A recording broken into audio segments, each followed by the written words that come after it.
Fídíò kan ni mo kàn déédéé ṣe alábàápàdé lánàá lórí íńtánẹ́ẹ̀tì tí mo rí jẹ́ ọ̀kan tí ó kàn déédéé gbọn wíìgì olórí torí pé ó ya wèrè lọ́sàn-án gangan. Èyí ló wá mú mi wá rò wípé àwa obìnrin kí là ń wá ná, kí ló ṣe wá.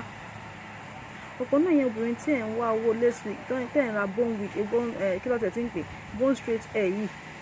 Ìmí inú yín àwọn òbí yín ò lówó, wọn ò ní òrùlé lórí o. Ìmí inú yín àwọn òbí ẹ̀ ò tí mọ̀ nǹkan tó máa jẹ. Àmọ́ irú yín ló máa to owó jọ tẹ́ máa to 200,000 jọ 250, 300, 150 tẹ́ máa ní ẹ fẹ́ ra bone straight hair. Ìmí inú yín kò zero oúnjẹ jẹ. Ìmí inú yín pátá yín ti gan o. Àmọ́ ẹ máa wá ọ̀nà kọnà láti ra bone straight hair yìí. Ìmí inú ẹ̀yin obìnrin yìí ẹ̀ tí ẹ wá kọ̀ bẹ́ẹ̀ ṣe ń bá arúgbó sùn, bẹ́ẹ̀ ṣe máa bá yàwó sùn, bẹ́ẹ̀ ṣe máa bá àwọn àrísítò sùn torí pé fẹ́ ra bone straight hair. Ohun tọ́wọ́ mi ò tó máa fi gàngàn fà. Ìmí inú yín bẹ́ẹ̀ ṣe wà yẹn wọ́n ti lò ètò dá lára yín, wọ́n ti lo Isaac yín, ọ̀pọ̀lọpọ̀ nínú yín ló kàn ń rìn tó rò pé òun wà láyé tí ò mọ̀ pé òun ti dòkú sára. Ìmí inú yín ẹ̀yin obìnrin tọkùnrin bá kọlù yín tó fàyà lu àyà pẹ̀lú yín, gbogbo nǹkan tó jẹ́ ilé lára ọkùnrin ó ti tán, ó ti lọ nìyẹn torí pé ẹ ti kórí burúkú ti yín ba. Bọ́ ṣe ń lò yín tó ń fi ń ṣògùn owó lẹ́yìn, tó ń fi ń ṣògùn owó lánàá, tó ń fi ń ṣògùn owó ní ojoojúmọ́ ẹ̀ẹ́dẹ̀ jáwọ́ ẹ̀ ṣíwọ́ nínú ìwàkiwà torí pé fẹ́ ra bone straight hair kò sí nǹkan tí ẹ lè ṣe. Bone straight hair tẹ́jẹ̀ rí ó wọ́n gan gidi ni because by inches lọ́ fi ń tà. Àwọn obìnrin tó ń lo bone straight hair yìí, àwọn obìnrin tó lọ́wọ́, àwọn classic lady tó lówó lọ́wọ́, wọ́n ṣe business tó ń wọlé bá wọn lójoojúmọ́. Àbáwọn tó jẹ́ pé wọ́n kàwé, wọ́n lọ yunifásitì, wọ́n kẹ́kọ̀ọ́ gboyè tó jẹ́ pé wọ́n ṣiṣẹ́ gidi, tó ń gba sálárì gidi tí wọ́n lè afford ẹ̀, àwọn ló ń lò. Àmọ́ yìí tó jẹ́ pé bí ìnà ni tó jẹ́ pé ẹ̀ ní kankan, school ẹ̀ lọ, ìwé iṣẹ́ ẹ̀kọ́ kò sí nǹkan tẹ́ ní lọ́wọ́, kò sí business tẹ́ ní lọ́wọ́, Council Kaji Nigeria Limited ní àti pé kọ́ gbòyìn mọ́lẹ̀, kọ́ gbòyìn jìgìjìgì, kọ́ sanwó, kọ́ fún yín lówó, iṣẹ́ tẹ́ ń bá kiri nìyẹn. Ẹ̀yin náà dẹ̀ fẹ́ lo bone straight hair. Àwọn yahoo boys máa rí, wọ́n máa fi yín ṣògùn owó, wọ́n á lo gbogbo nǹkan tó dá lára yín, wọ́n á lo gbogbo ètò dá lára yín, gbogbo ètò jẹ́ àlùbáríkà lára yín, wọ́n máa lò ó torí pé fẹ́ ra bone straight hair. Ẹ̀ tí wá nírò rí púpọ̀ nínú yín òbí yín ò ro oúnjẹ jẹ. Púpọ̀ nínú yín òbí yín ò lórùlé lórí. In fact púpọ̀ nínú yín ilé mìíràn ni àwọn òbí yín ṣe ń gbé. Àmọ́ ẹ ní owó yìí láti fi ràn wọ́n lọ́wọ́, ẹ ní ràn wọ́n lọ́wọ́, bone straight hair máa fi máa rà kiri. Ìmí inú yín àìsàn tó wà nínú ara ẹ̀ 500,000 ò lè ràn. Ọjọ́ kan ló kàn máa rìn lọ́nà tó kàn máa kú pi torí pé àìsàn ti kún àìsàn nínú ara ẹ̀. Àgọ́ ara ẹ̀ ti rot, ó ti decay. Irú yín ẹ máa sáré bone straight hair náà. Ẹ ti wá sọ dídì yamayama, ẹ ti sọ dídì ranù, ẹ ti bàdí jẹ́. Bàbá kan ló ń sọ fún mi ní last week ń sìn pé òun bá bèbí kan pàdé, ọmọ 17 years, ọmọ náà máa ṣẹ̀ṣẹ̀ pé 18 years ní September yìí ni. Ó ní òun bá pàdé, òun bá nájọṣepọ̀. Onímọ̀ ṣe bá nájọṣepọ̀ tán, wọ́n tún wò pé ṣé ọmọ 17 years ni bèbí yìí ni àbọ̀ ọmọ 77 years.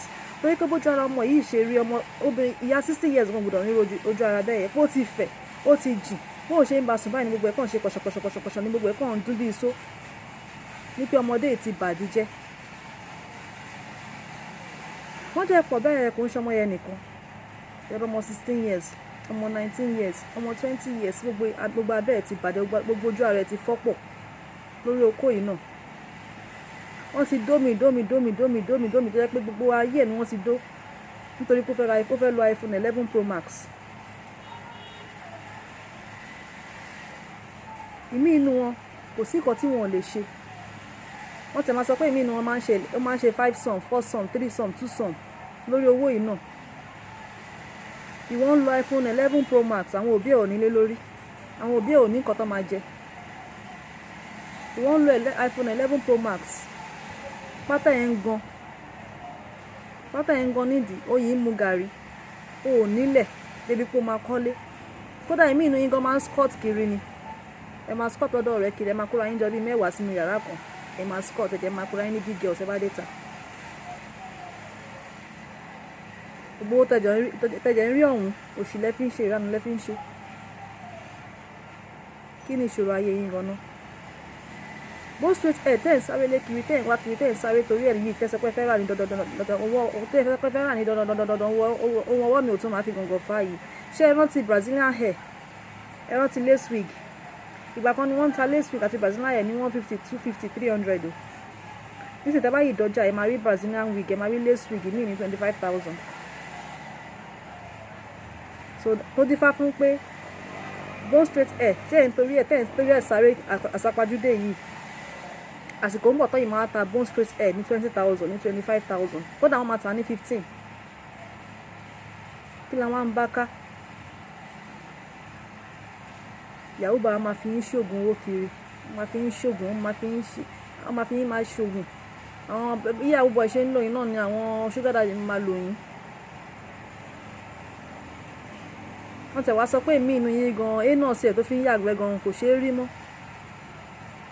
Tó bá ti ọwọ́ bọ̀ ó máa wọlé, orí ọmọ ìkókó gan lè wọnú fùrọ̀ ẹlòmíì inú yín lórí ìdókúdò, lórí dídì náà. Ẹ ṣe tẹpá mọ́ṣẹ́ yín, ẹ ṣe sùn kẹsàn ohun mẹ́ta tí ọmọ ẹ̀dá ń sùn, kẹ ronú ayé yín, kẹ ronú ayé yín, kẹ wò pé ṣé bí mo ṣe máa báyé mi kú, bí mo ṣe máa báyé mi lọ lélẹ̀. Ṣé tí n bá tọ́ ọmọ 50 years ṣiṣẹ́ tí mo yìí fẹ́ máa ṣe lélẹ̀?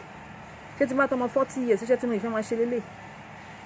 Ẹ ṣe wá ṣẹkún ṣẹwọ́ yín, ìtòbá káwọ̀ inú yín kó kọ́ṣẹ́. Kò sásìkò téèyàn dáṣọ téèyàn ò wọ̀, kò sásìkò òun tó jẹ̀ wà lókè ó sì taṣọ gbẹ. So kí lẹ wá ń bá ká?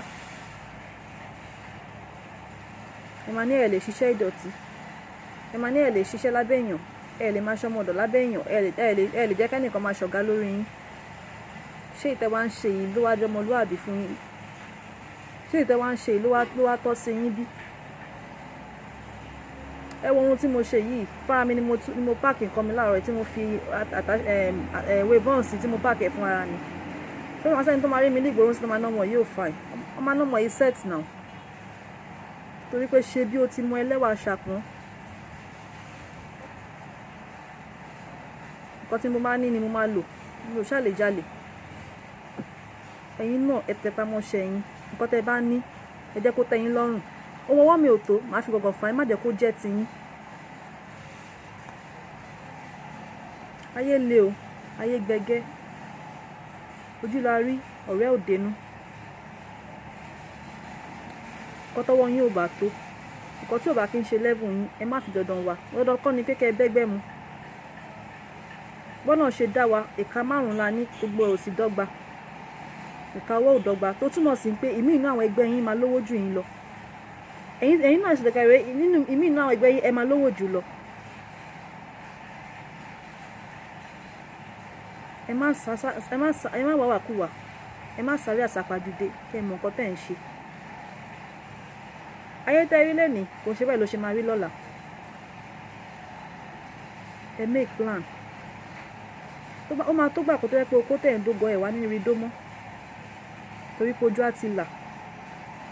Àwọn ẹlòmíràn àti dàgbà, àwọn ẹlòmíràn àwọn ọmọ kékèké ìsìn náà àti match, àwọn náà àti dàgbà, àwọn náà àti bàlágà ńgbà yẹn, ẹ̀yin wá ní tàmọ̀. Tẹ́ ẹ bá wá tàmọ̀ kí lẹ fẹ́ máa ṣe? Ẹ ronú, kẹ́ ẹ tú èrò ara yín pa, kẹ́ ẹ sun mẹ́ta tí ọmọ ẹ̀dá ń sùn. Jísọ́lá Tèmítọ́pẹ́ ojú tó ń sọ̀rọ̀ ló ní ire o, kẹ́ ẹ yáṣẹ́ o. Èníyàn ọjọ́ ajé àfọ̀dọ̀ yín ṣe ibùgbé o.